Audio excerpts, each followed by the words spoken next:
Hello everyone. मैंने last class में आप लोगों को थोड़ा ऐसे के बारे में बताया था और थोड़ा सा फॉर्मल लेटर के बारे में बताया था, है ना। अब हम लोग कुछ दिनों तक प्रैक्टिस करेंगे ऐसे और फॉर्मल लेटर, और उसके बाद चलेंगे इनफॉर्मल लेटर में। जैसे पिछले साल इनफॉर्मल लेटर आया था, तो फिर फॉर्मल लेटर आ सकता है, इसलिए दोनों को प्रैक्टिस करके चलेंगे। फॉर्मेट का डिफरेंस मैंने बता दिया था आपको। आज हम लोग शुरू करते हैं, एक टॉपिक लेते हैं ऐसे का। ऐसे जैसे कि जो सबसे इंपॉर्टेंट एंड हॉट टॉपिक है वो है आर्टिकल 370, राइट। अब आप सोचो आर्टिकल 370 के बारे में कि क्या क्या इंपॉर्टेंट हो सकता है। एंड देखो एक चीज है, आप मुझसे एक्सपेक्ट करोगे 250 वर्ड में लिखना, 250 वर्ड में मैं लिख के आपको दे दूंगी। That will be not so useful. The reason is, हम लोग यहाँ पे पूरा कंप्लीट डिस्कशन करेंगे और उसके बाद उस पर बेस्ड में आपको ऐसे बना के दे दूंगी। वहां पे आप भूल जाओ, थोड़ा सा छूट जाए, डजेंट मैटर, आपके पास कंटेंट रहेगा, आप उसको 250 वर्ड में आराम से लिख लोगे। इसलिए हम यहाँ पे पूरा कंप्लीट डिस्कशन करेंगे, ठीक है। देखो आर्टिकल 370 के बारे में हमें लिखना है। आर्टिकल 370 और 35A दोनों को साथ में लेके चलना पड़ेगा, है ना। आर्टिकल 370 के बारे में लिखना है जो रिलेटेड है कश्मीर से। और कश्मीर अगर आप देखो तो पहले की मूवीज आप देखोगे ना, तो सब में बहुत सुंदर वहाँ का डल लेक और वहाँ की वादियाँ और उसमें जो रोमांस दिखाता था वो सब होता था। अब आज का जनरेशन जो आप हो, जैसे मैं कह सकती हूँ जो हमारे एल्डर ब्रदर हैं, उनके समय में वो गए थे कश्मीर, क्योंकि वहां पे इतनी सुंदरता देखते थे वो ना पिक्चर्स में, कि वो लोग स्पेशली ग्रुप बना के कश्मीर घूमने गए थे। लेकिन आज का जो प्रेजेंट जनरेशन है, जब वो कश्मीर के बारे में देखता है तो वहां सिर्फ टेरर, कॉन्स्पिरेसी, पाकिस्तान के इंट्रूडर्स, उसके बाद मर्डर और ये सेना, वो सब देखता है। तो वो इतना जो चेंज आया है कश्मीर के, जो खूबसूरत वादियां थी, और आज जो है, हम शुरुआत वहीं से करेंगे कि प्रेजेंट जनरेशन के लिए कश्मीर क्या है, कश्मीर क्या था और कश्मीर है क्या। इनफैक्ट कश्मीर अगर अलग है भारत से तो कैसे है। तो ये पूरा कंप्लीट एक होता है ना, आपको शुरुआत करना पड़ेगा ऐसी जगह से जो आप महसूस कर सको कि हाँ हमारी एक भूमिका है। रिमेंबर, कोई भी ऐसे का एक इंट्रोडक्शन होता है। हम कोई यहाँ पे इंफॉर्मेशन नहीं दे रहे, हम यहाँ पे एक ऐसे लिख रहे हैं जिसकी एक भूमिका होनी चाहिए। पहली चीज, उस भूमिका से फ्लो करते हुए हम 370 में जाएंगे, 35A में जाएंगे, और उसके बाद उस भूमिका से होते हुए हम कंक्लूजन से निकलेंगे, राइट। अब आते हैं कि अगर हम कश्मीर के बारे में बात करें, तो मैंने हमेशा कहा है कुछ बहुत बढ़िया सा कहावत हो, है ना, वो सब ले लो। सुनते हो ना, Kashmir is the Switzerland of India, right. ये आज से नहीं, बहुत पहले से कहावत चलती आई है। It is the paradise on अर्थ। तो ये सब क्या है, ये सब हम सुने हुए हैं। क्यों? क्योंकि हम देखे हुए नहीं हैं। रीजन, 1980 से अब तक हम वहां सिर्फ टेरर देखते आ रहे हैं। तो हम कभी डर के मारे कश्मीर तो गए ही नहीं देखने के लिए कि वहां की वादियां कैसी है, उसका पैराडाइज है क्या है। इसीलिए ये ऐसी कहावतें हैं जो हमारे लिए बहुत प्लेन एंड सिंपल, इतना ज़्यादा यूज्ड हो चुका है ये कहावत ना, कि हमारे लिए ये कहावत बहुत मायने नहीं रखता है ना। इसीलिए इन कहावतों से शुरुआत करते हुए हम कश्मीर को on screen end of screen क्या है और रियल लाइफ में अब कैसे समानता है, वो सब करते हुए हम आर्टिकल 370 में जाएंगे, राइट। तो चलो पहले शुरुआत करते हैं। आप लिख सकते हो, हेडिंग लिख लो।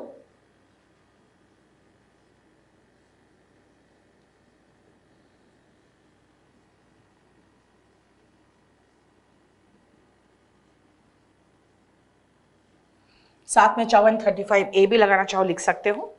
लेकिन अब देखो, पहला पैराग्राफ हमेशा बहुत सुंदर सा एक इंट्रोडक्शन होना चाहिए।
आप लोग उतारिए, क्योंकि यही काम आएगा बाद में आपको। आपको चाहे जितना समझा ले, वहां लिखना होता है।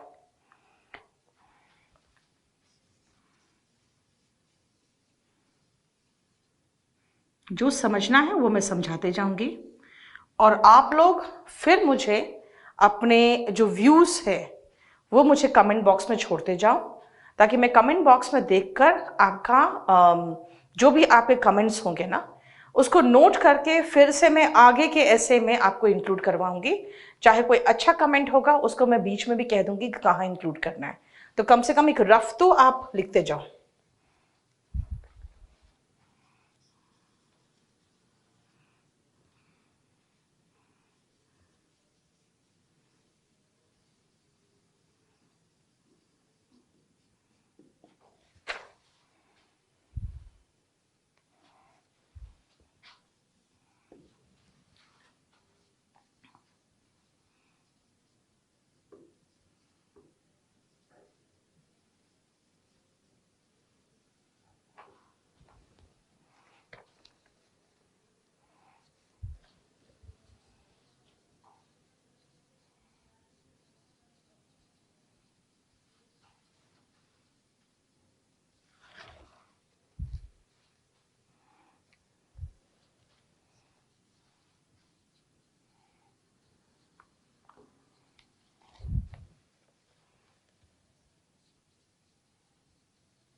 देखिए, Kashmir is the Switzerland of India and Kashmir is the paradise on अर्थ।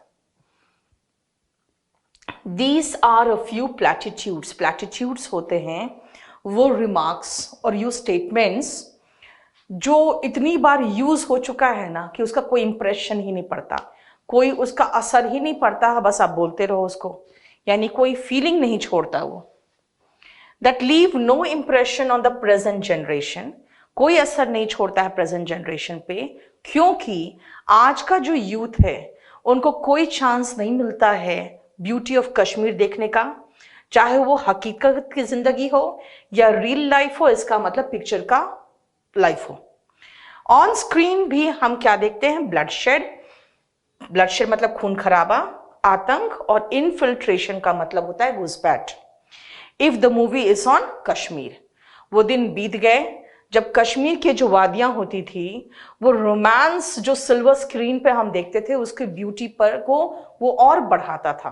क्योंकि आप पिक्चर देखोगे ना, कश्मीर की कली और वो सब, वो डल लेक में गाने वगैरह जो है आज भी फेमस है, क्योंकि वो उस डल लेक की जो ब्यूटी है और जो रोमांस ऑन स्क्रीन था, वो दोनों एक दूसरे को कॉम्प्लीमेंट कर रहा होता था। अब वो रोमांस कहाँ दिखता है आपको ऑन स्क्रीन? अब तो जब भी मूवी कोई कश्मीर पे है तो खाली यही सब घुसपैठ, मार काट, यही सब दिखता है। तो ये हमने भूमिका बांधी है कश्मीर पे।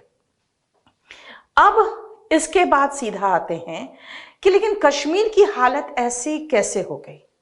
कुछ पॉलिटिकल पंडित्स इस बात पर जोर देते हैं कि ये हालत लाने में 370 जिम्मेदार है ना। मतलब अब हम सीधा उतर गए कहां पर? देखो फ्लो, देखो खाली आप, है ना। आगे लिखिए।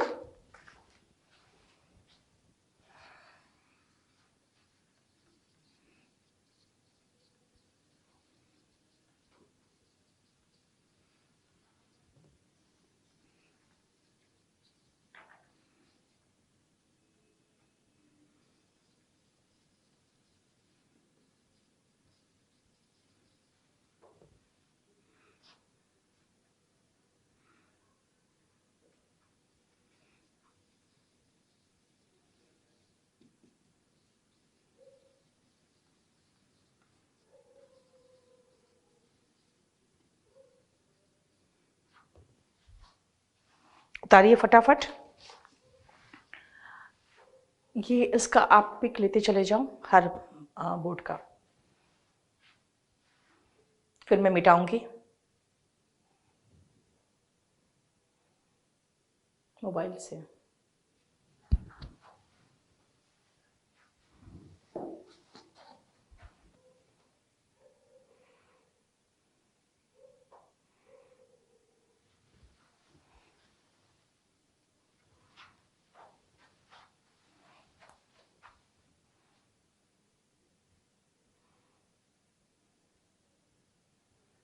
हो गया? चलिए,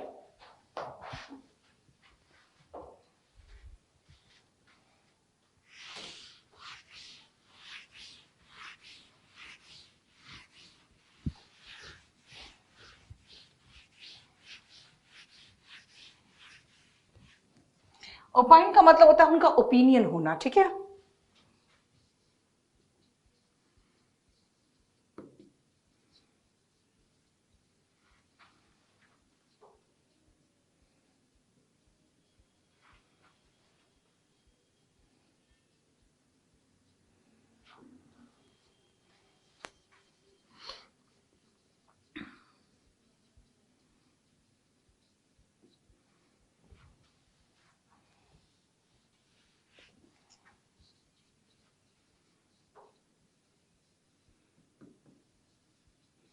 मैं हर जगह जम्मू एंड कश्मीर को है ना JNK लिख दूंगी, क्योंकि हर जगह लिखना बड़ा मुश्किल है पूरा पूरा नाम, तो मैं JNK लिखूंगी, ठीक है।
उतारिए फटाफट।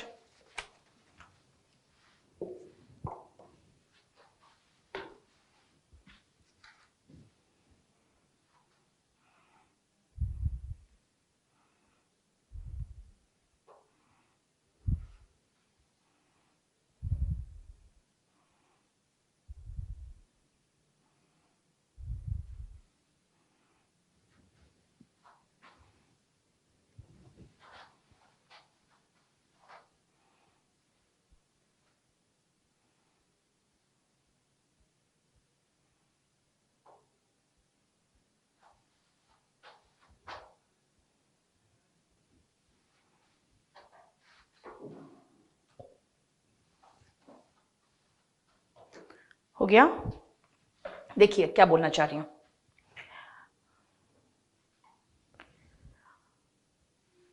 पॉलिटिकल पंडित्स का ओपिनियन था कि आर्टिकल 370 और 35A रिस्पॉन्सिबल है जो present sad state of Jammu and Kashmir उसके लिए।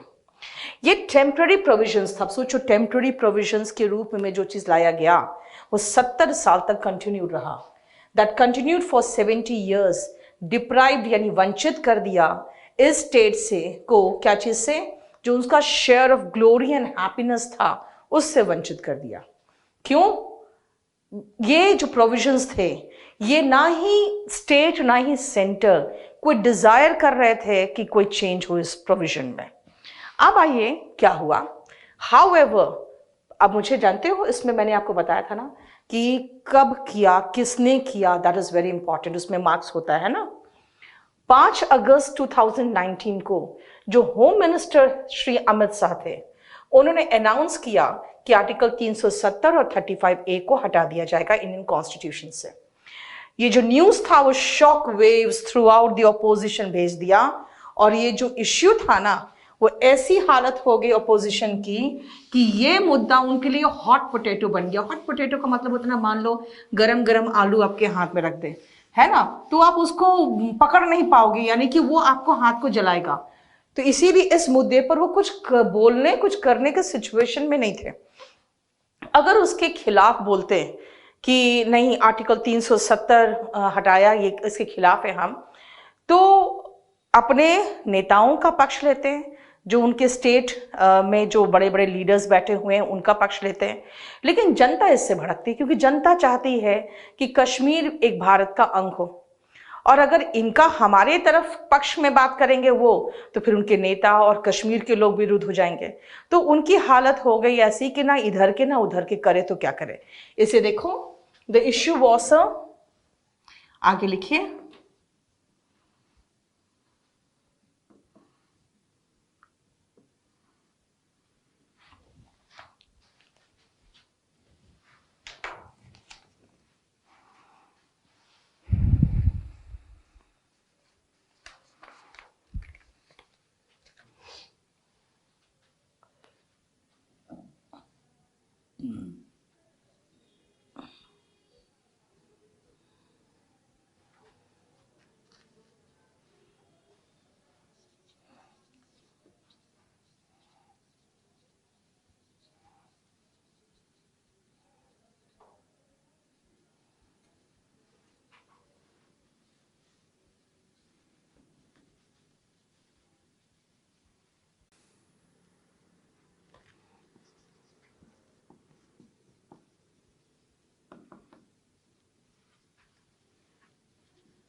चलिए उतारिए।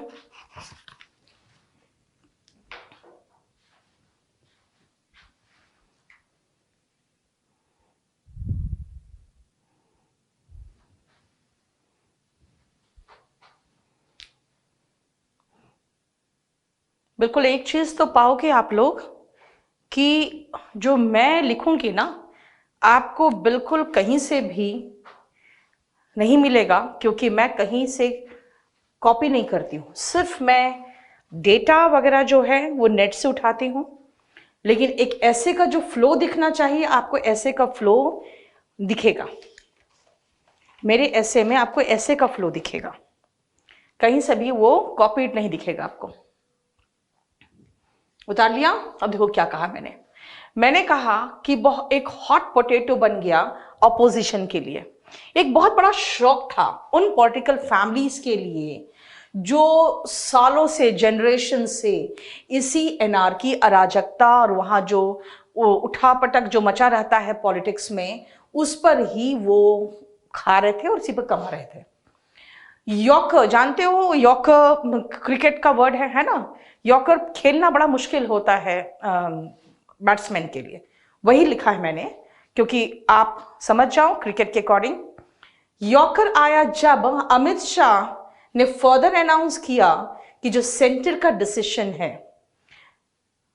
वो ये भी है कि state of Jammu and Kashmir को अब स्टेट नहीं, अब यूनियन टेरिटरी बना दिया गया है। 2 यूनियन टेरिटरीज होंगे, एक होगा जम्मू एंड कश्मीर जिसका एक लेजिस्लेचर होगा, और लद्दाख जिसका लेजिस्लेचर नहीं होगा। ठीक है, अब खुद सोचो दिल्ली कैसा एग्जाम्पल है, perfect example of union territory का है। और सोच सकते हो 70 में से 67 सीट लेके जो केजरीवाल सरकार आई है वो भी परेशान रहती है, क्योंकि वो भी काम नहीं कर पाती है। उसका रीजन क्या है कि यहाँ यूनियन टेरिटरी में जो एलजी होता है उसके हाथ में बहुत पावर होता है ना?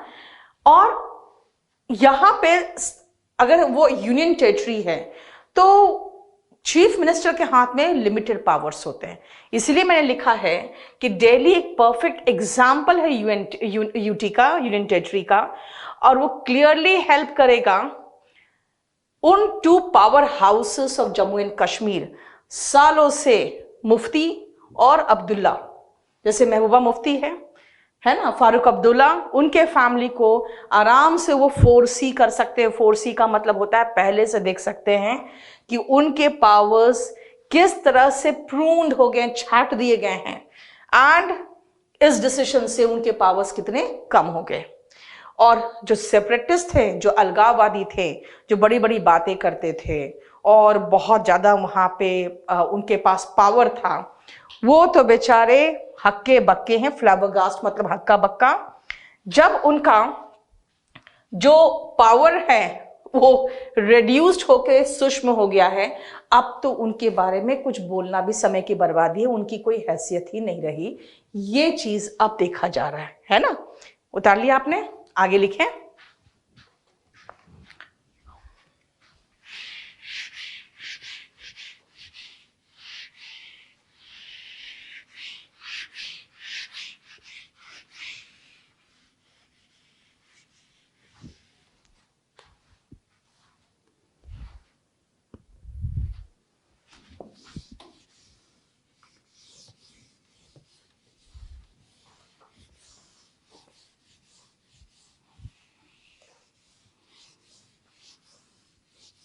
आपने खुद पाया होगा कि मैं लिख रही हूं, इसमें सारा आपको डिटेल मिलेगा, लेकिन इसमें आपको लैंग्वेज भी मिलेगा।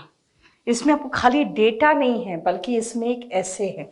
ऐसे में जो होता है ना, सारा डेटा इंक्लूडेड होता है, लेकिन उसमें आपको एक चीज महसूस होगा कि जो मैं लिख रही हूं उसमें आपको कंटेंट्स भी मिल रहा होगा। ठीक है,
अब देखो हम आर्टिकल 370 के मामले में आ रहे हैं। आप देखे थे ना, उसमें बहुत मार्क्स होता है कंटेंट्स में, है ना। बस वही यहाँ पर भी है, बहुत सारा मार्क्स आपको चाहिए कंटेंट्स के लिए, और कंटेंट्स बहुत सारा चाहिए क्योंकि आपको मार्क्स उसमें बहुत है। उतारिए फटाफट, मैं समझाती हूँ।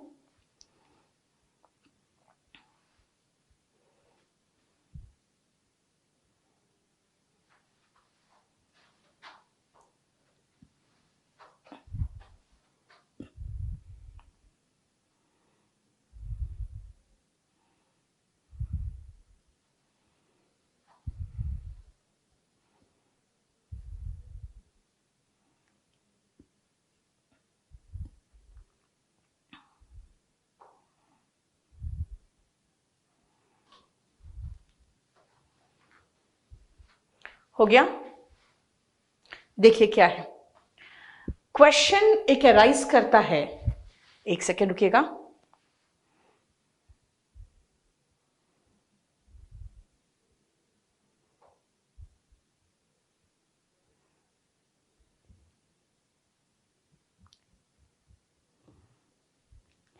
क्वेश्चन अराइज करता है कि ये जो जम्मू एंड कश्मीर है वो कैसे गैंग्रीन, सॉरी RENE होता है, कैसे गैंग्रीन बन गया इंडिया के लिए। गैंग्रीन होता है ना, जैसे कोई ऐसा घाव जो ठीक ही नहीं हो रहा हो, है ना, वो धीरे धीरे विकराल होता चला जाता है, कैसे बन गया।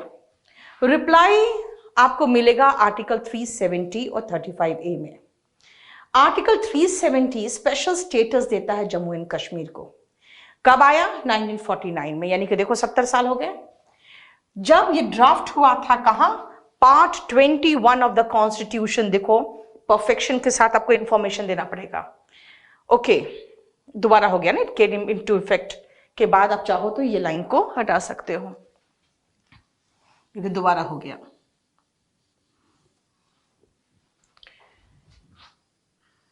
According to this article all the provisions, जितने प्रोविजंस जो अदर स्टेट्स में अप्लाई होते हैं वो जम्मू एंड कश्मीर में अप्लाई नहीं होंगे जब तक कि वहां का स्टेट लेजिस्लेटिव असेंबली, वहां का जो स्टेट का जो वहां की सरकार है वो सेपरेटली उन प्रोविजंस को पास ना करे।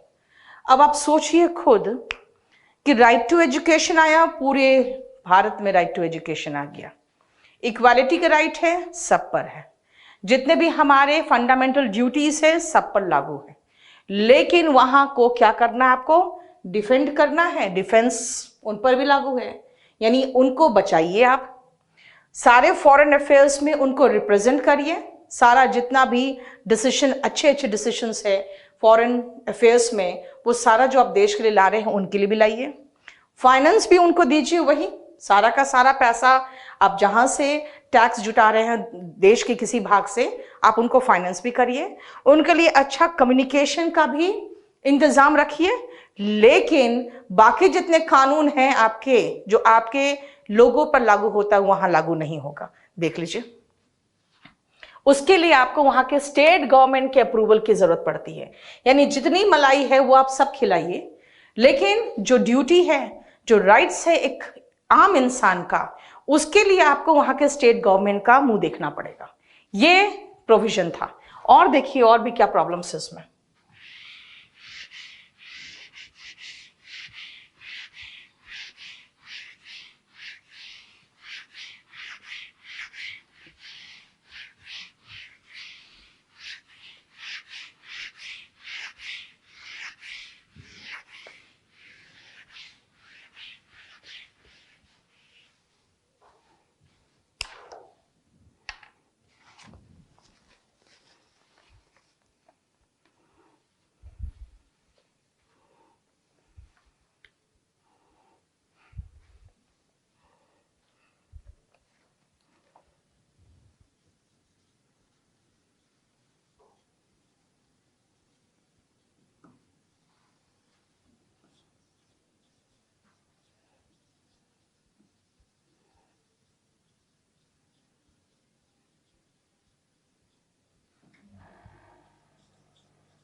उतारिए, मैं समझाती हूँ फिर आपको।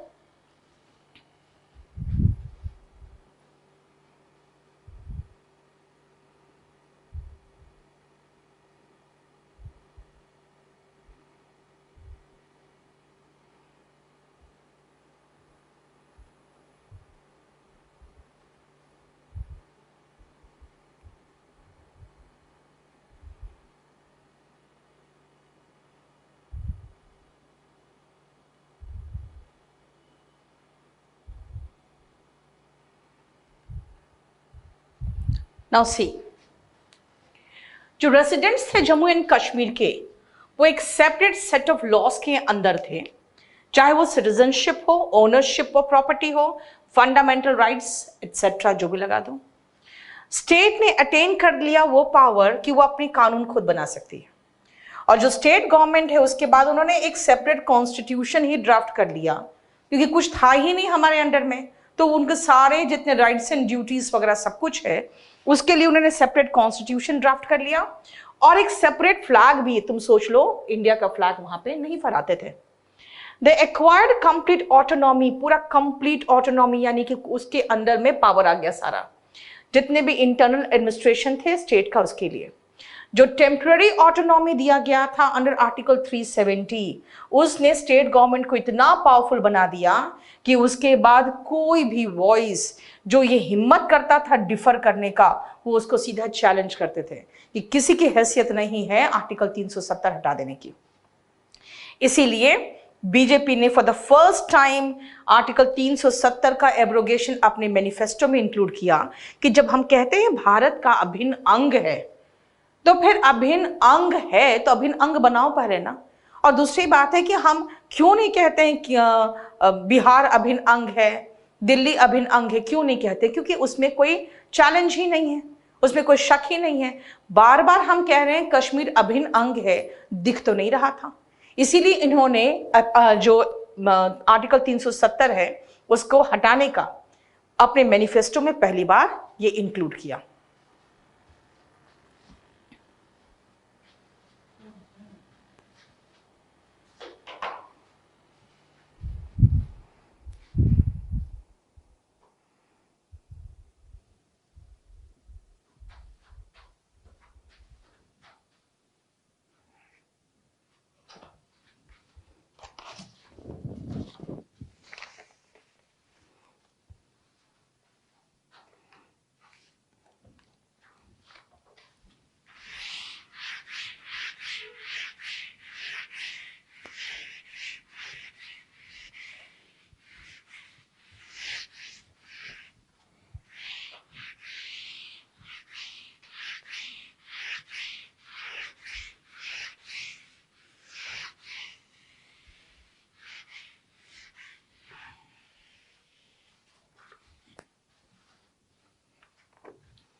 देखिए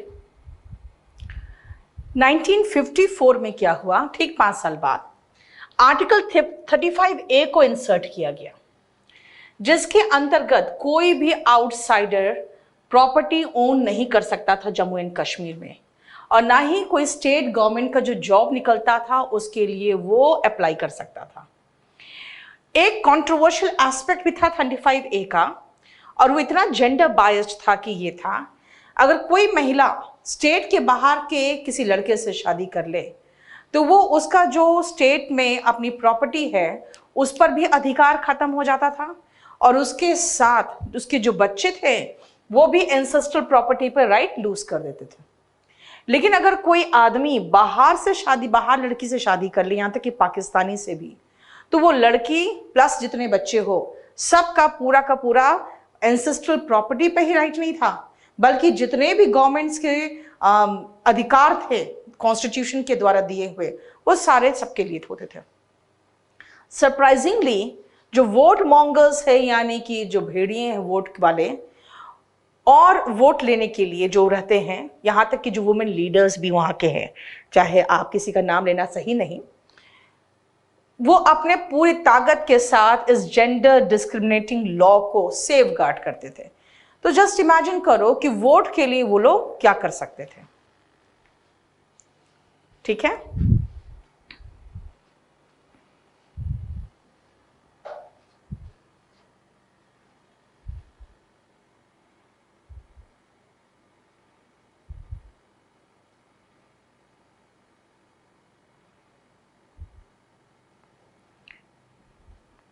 चलिए आगे देखिए।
एक सेकेंड रुकिएगा।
जल्दी करिए।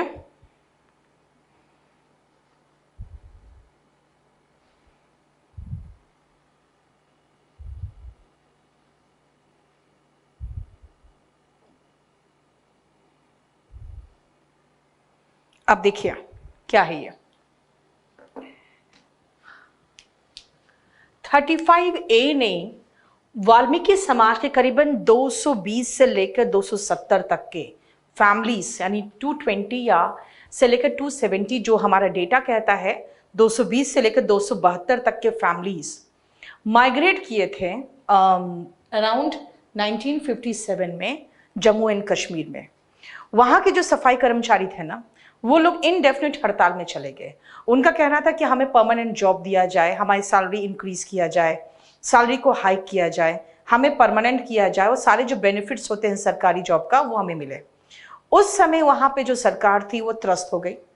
उन्होंने भारत सरकार से कांटेक्ट किया।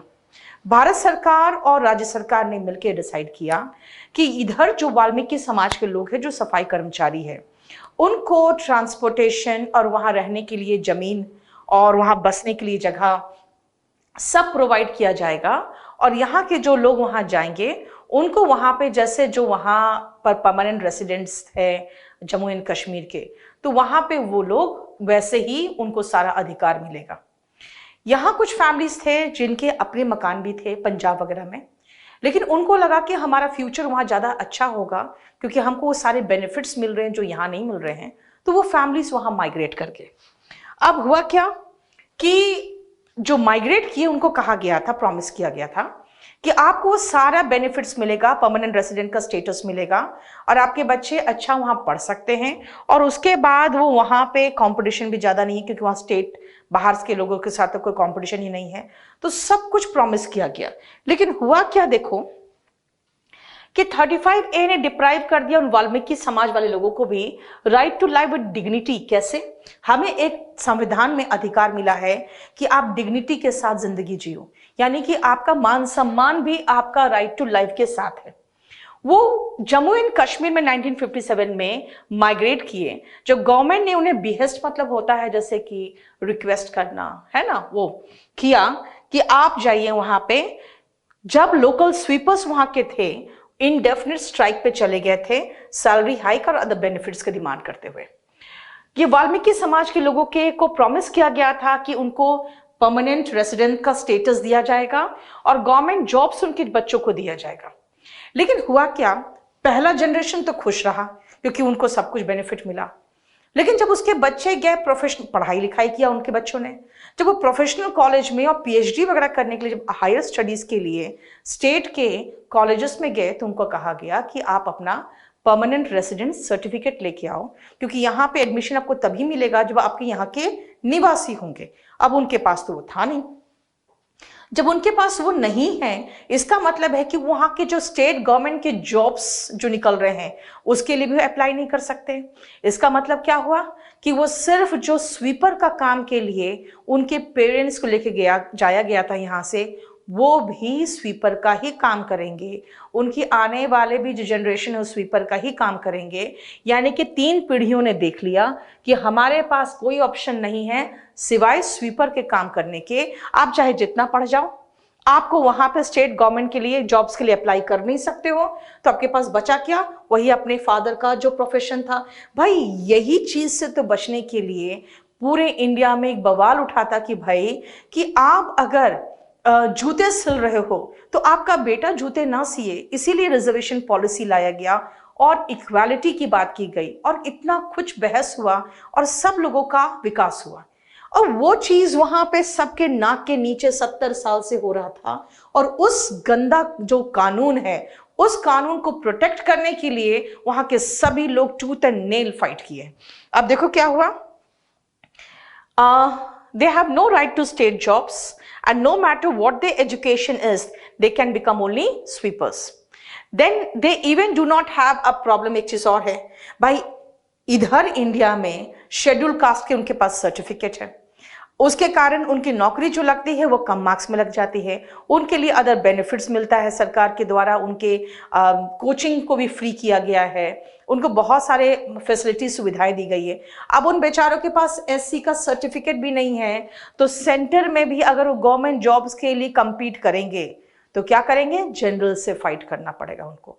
यानी वो ना घर के रहे ना वो घाट के रहे। ठीक है, मैं यहां अभी इसी क्लास को यहीं पर खत्म कर रही हूं। इसका नेक्स्ट पोर्शन में मैं इसको फिनिश करूंगी और कोशिश करूंगी एक फॉर्मल लेटर लिखवाने का आपको। Thank you so much.